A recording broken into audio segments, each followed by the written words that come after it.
From the looks of it, the buzzword of 2018 is going to be decentralization. Now, some might associate this message with blockchain and crypto, but I see it applicable in a different light. For a while, it seemed the gatekeepers across a broad spectrum of industries held onto the keys with an iron grip. And that still sort of rings true in some regards with social media. But I keep coming back to the notion that we now have so many tools at our disposal. And gaining traction with the movement has become significantly easier. In the past, certain regional powerhouses could influence a whole continent's narrative. You could look at the effects of Korean popular culture, namely K-pop, and how it would go on to become an undeniable force in the international music scene.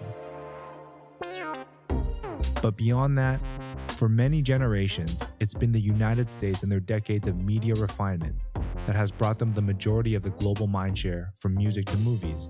Now, traditional pop culture heavyweights won't disappear overnight. But now more than ever, I feel there's a tipping point that favors the small, intimate, and at times, local movements. Granted, when you're starting out, it's often hard to define your own point of view.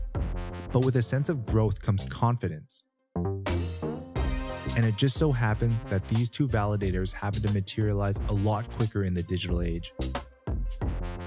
And we're seeing it happen at a rate we couldn't have imagined in the past.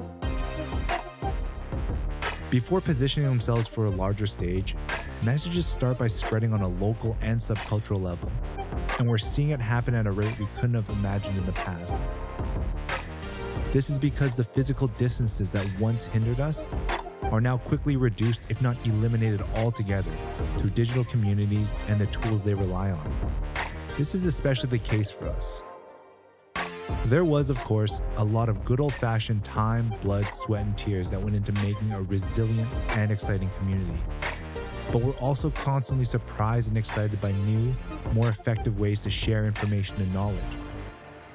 Frankly, in the early stages of any community development, finding these technologies is key.